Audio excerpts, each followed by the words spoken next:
pilkada yang tetap dilaksanakan di era pandemi itu memperlihatkan bahwa politik itu lebih diutamakan dibanding keselamatan rakyat. Kenapa saya bilang begitu? Karena terbukti sekarang dalam tahapan-tahapan pilkada yang dilakukan itu tidak ada inovasi-inovasi untuk mencegah kerumunan tadi, gitu ya.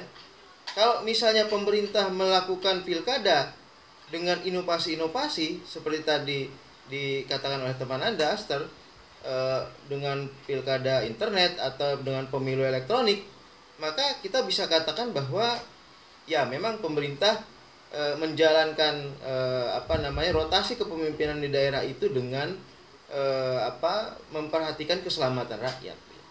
Tetapi apa yang dilakukan sekarang, pendaftarannya manual sehingga menimbulkan kerumunan, kemudian kampanyenya juga ternyata tidak banyak berubah, gitu ya. Banyak juga kerumunan tetap, gitu ya.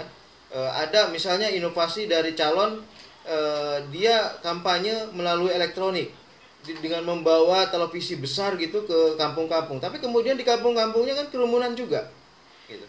Jadi itu inovasi yang tanggung, yang menurut saya tetap tidak mengubah kenyataan bahwa pilkada kita itu membuat kerumunan, gitu ya. Nah, ironisnya lagi di PKPU itu dibolehkan adanya konser musik, ya. Sebelum kemudian dibatalkan karena diprotes publik, gitu kan. Tapi sebelumnya itu dibolehkan konser musik untuk pilkada, konser dangdut gitu dan lain-lain gitu untuk pilkada. Nah ini kan sebenarnya aneh juga, dari sisi logika aja mah aneh gitu. Di saat kita semua dilarang untuk kumpul-kumpul, bahkan makan di restoran pun dilarang gitu. Tetapi kemudian untuk kepentingan pilkada dibolehkan untuk konser bahkan gitu. Coba bayangkan, apakah mungkin dijaga jarak gitu dalam ketika orang menonton konser gitu ya. Bagaimana mungkin misalnya kita diperintahkan, penonton diperintahkan untuk menjaga jarak 1 meter, itu tidak mungkin gitu. Dan itu artinya potensi untuk penularan virus COVID-19 itu sangat tinggi gitu. Ya, meskipun sekarang itu sudah katakanlah dibatalkan, tetapi ternyata masih banyak juga pola-pola kampanye yang menimbulkan kerumunan gitu, dan itu tidak ditindak gitu. Ya. Dan jangan lupa bahwa organisasi besar Nahdlatul Ulama dan Muhammadiyah itu sudah menyarankan untuk ditunda dulu pilkada ini demi keselamatan rakyat, gitu ya. Nah, yang aneh adalah seluruh acara-acara harus ditunda, seluruh pertemuan-pertemuan harus ditunda, kecuali pilkada, gitu. Ada apa ini pemerintah, KPU dan Bawaslu yang benar-benar tetap ngotot untuk melaksanakan ini, gitu. Ya, mungkin mereka yang terkena virus COVID dari arena pilkada mungkin tidak akan meninggal di tempat, gitu ya. Mungkin tidak akan langsung mati di situ, gitu. Ya. Yang sudah nonton konser atau acara pilkada tentu dia sempat pulang dulu, gitu kan. Nah, baru kemudian beberapa hari kemudian terlihat bahwa dia terkena COVID, gitu. Dan dia kemudian akan mungkin meninggal di isolasi, di ruang isolasi. Jadi memang kalau ada pertanyaan, coba lihat saja nanti ada tidak data klaster pilkada, ya tidak akan pernah ada gitu. Karena acara-acara pilkada itu kan tidak lama gitu. Paling lama sejam 2 jam. Nah, tetapi 2 jam itu bisa penularan virus yang luar biasa gitu. Nah, orangnya pulang, dia bisa menularkan ke seluruh keluarganya, tetangganya, bayangkan, ke seluruh orang-orang yang kemudian berhubungan dengan dia gitu. Dan itu tidak tercatat sebagai klaster pilkada nanti ya, tapi akan tercatat sebagai klaster rumah atau klaster tempat ibadah misalnya gitu ya. Padahal terkenanya di arena pilkada gitu. Jadi menurut saya dilanjutkannya proses pilkada itu memperlihatkan bahwa pemerintah memang memprioritaskan hal politik dibanding nyawa rakyat, gitu ya. Itu tentu sangat disayangkan. Gitu. Memangnya kenapa kalau pilkada misalnya ditunda setahun, ya, pilkada dilakukan tahun depan kan masih bisa, gitu ya. Di saat vaksin sudah ditemukan, rakyat sudah mendapatkan vaksin, gitu ya. Dan itu artinya pertemuan-pertemuan itu sudah tidak lagi beresiko gitu ya. Atau kalaupun katakanlah vaksin itu masih belum di apa namanya, rakyat masih belum divaksin, waktu 1 tahun itu bisa dipakai untuk mengubah metode pilkada gitu ya. Artinya penundaan pilkada bukan untuk menunggu vaksin.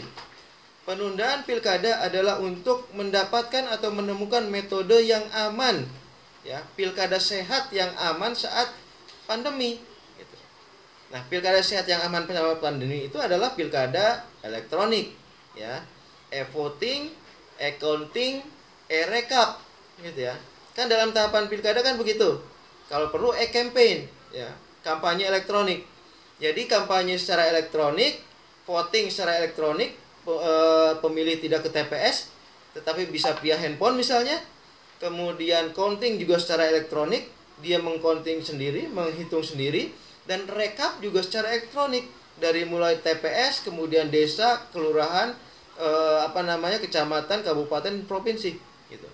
Nah, dengan demikian maka persentuhan atau kerumunan itu bisa dihindari gitu.